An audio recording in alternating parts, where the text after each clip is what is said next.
السلام علیکم دوستانو، ستړي مشه په خیر راغلی. الله دې وکړي چې روغ به وي راته او روژه مبارک هم په خیر سره تېرېږي. دوستانو، په نننۍ ویډیو کې درو مهمو موضوعګانو باندې معلومات درکوم، کوم چې په هغه کې په روزونو بندولو په اړه معلومات دي. د هغې تر څنګ کوم چې نوي کسان متحده عربي اماراتو ته راځي او هغې نه پس دوی آلین ابوظبي ته تلل غواړي، هغې باره کې معلومات دي. او بل هغه خلک هم چې وطن کې دي دوی باندې 6 میاشتې وخت پورې شوی دی، یو وخت پورې کېږي یا د دوی ویزې ختم دي، نو آیا دوی متحده عربي اماراتو ته بیرته راتلی شي او که نه؟ نو دغه واړه معلومات ما سره په همدې ویډیو کې وګورئ. هیله لرم چې تر پایه پورې ملتیا وکړئ. تر ټولو نه مخکې د پوز یا پی سی آر ټیسټ په اړه معلومات درکوم. کوم کسان چې متحده عربي اماراتو نه کابل ته پرواز لري نو دوی لپاره پی سی آر ټیسټ لازمي شوی دی. نو کوم ملګري چې پرواز لري نو دوی د 2 ورځې مخکې د پی سی آر یا د پوز ټیسټ وکړي تر څو ایرپورټ کې دوی ته اجازه ورکړي شي. دوستانو، دغه ټیسټ نتیجه یا ریزلټ په اس ام اس باندې نه منل کیږي، نو ځان سره لازمي د منفي ټیسټ نتیجې پرچه واخلئ او باید د 9 ساعتونو څخه زیات وخت نه وي پرې تېر شوی. کوم چا ټیسټ نتیجه باندې چې د 9 غنټو څخه زیات وخت تېر شوی وي هغه بیا نه منل کیږي. را به شو اوس خپلې موضوع ته. اول به راشم د پروازو بندېدو باره کې معلومات درکوم. کوم چې نن سبا وخت کې زموږ زیات شمېر هیوادوالو سره د اندېښنه پیدا شوې ده چې ګواکې کابل څخه متحده عربي اماراتو پروازونه بندېږي. نه، داسې بالکل هم نه ده. کابل نه متحده عربي اماراتو ته یا متحده عربي اماراتو نه پروازو بندېدو باره کې داسې هېڅ هم ما نه دي اورېدلي او نه داسې کوم څه پېښ شوي دي چې ګواکې د پروازونه دې بند شي. که موږ افغانستان وګورو هلته هم د کووډ 19 یا کرونا وایرس کومې پېښې چې دي هغه هم کمې دي او د هغې سربیره که موږ متحده عربي امارات وګورو دلته خو لا زیات کنټرول دی. نو تر اوسه پورې خو د پروازو بندېدو باره کې هېڅ کومه خبره نشته. که بیا هم څه انشاءالله بیا زه تاسو خبروم، خو فلحال تاسو مه ورخطا کیږئ. بل هغه کسان چا باندې چې 6 میاشتې وخت پوره شوی دی په وطن کې نو آیا دوی راتلی شي او که نه، یا د دوی ویزې ختم دي، هغه به څه کوي؟ نو دوستانو، ما د دې باره کې هوایي شرکتونو والا سره خبره وکړه.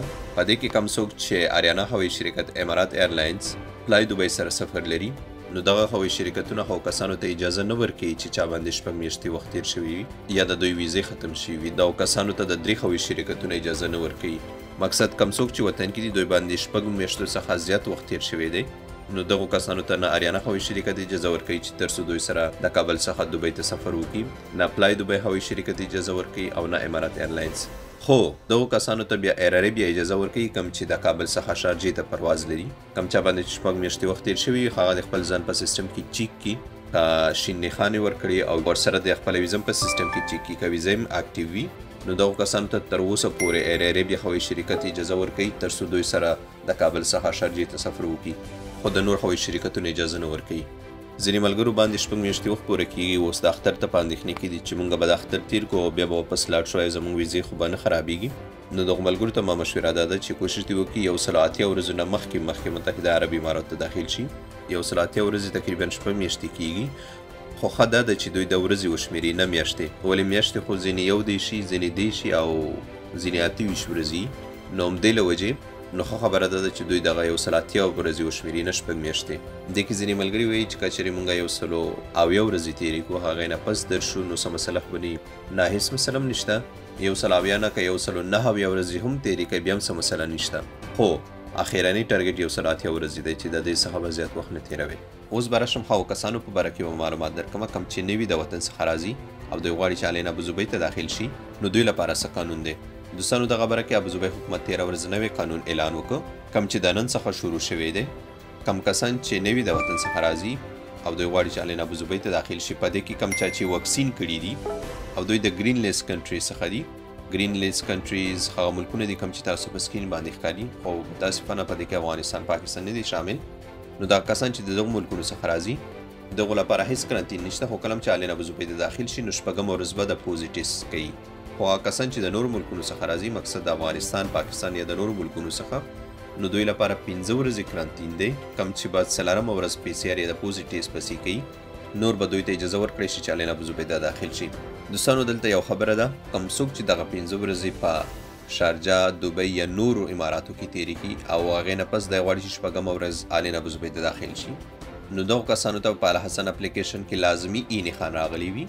نو کوم چاته چې د ای نښان راغلی وي نو دوی ته بیا د ټیسټونو ضرورت نشته، نه د دې لپاره د ټیسټ ضرورت ورته شته چې آلین ابوظبي ته پې داخل شي او کله چې د آلین ابوظبي ته داخل شي هغې نه پس د نورو ټیسټونو ضرورت دغو کسانو لپاره نشته. که چېرې فکر وکړئ کله چې تاسو نوي د وطن څخه راشئ نو په ایرپورټ کې ستاسو څخه د پی سی آر ټیسټ وشي. کله چې ستاسو څخه هغه ټیسټ وشو نو تاسو ته الحسن اپلیکیشن کې نښان راځي. نښان هغه چاته راځي کوم چې د 28 ورځو نه زیات وخت پرې تېر شوی او د واکسینو پروسیجر یې مکمل کړي. دوستانو دلته مې یو خبرې ته خیالي واکسین باید مکمل کړي، مقصد دواړه ډوزه دوی کړي او 28 ورځو څخه یې زیات وخت تېر شوي، نه د 28 ورځو څخه کم. خو هغه کسان کوم چې واکسین نه دي کړي هغې لپاره څه قانون دی؟ په دغو کسانو کې کم څوک چې د ګرین لیست ملکونو څخه راځي دوی ته د کرنټین ضرورت نشته، خو شپږم او 12مه ورځ به نوره د پوزې ټیسټونه کوي.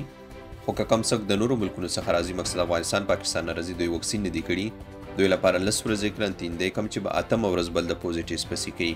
نو الله دې وکړي چې دغه معلومات تاسو ته ګټور تمام شي. که دې باره کې تاسو لا زیات معلومات غواړئ نو همدغه ټلیفون شمېره کومه چې تاسو په سکرین باندې ښکاري کولی شئ چې د دوی سره اړیکه ونیسئ او لا زیات ځنونه پرې پوه کړئ. د نورو داسې معلوماتو لپاره تاسو احمد ټایمز یوټیوب چینل او فیسبوک پاڼه ته کیوئ. انشاءالله چې زه به هم په وخت خبره ومه. که چیرې کوم څوک احمد ټایمز یوټیوب چینل ته نه وئ نو دا د ضرور سره ضرور سبسکرایب کړئ او که یې پاڼې ته نه وئ نو دا ضرور در سره فالو کړئ. او بله ده چې تاسو دا ویډیو خپلو ملګرو سره هم شریکه کړئ تر څو دوی ته هم دې باره کې معلومات وشي. نور ستاسو د دعاګانو او سپورټ نه د زړه له کومې مننه کومه. ښاد او آباد اوسئ.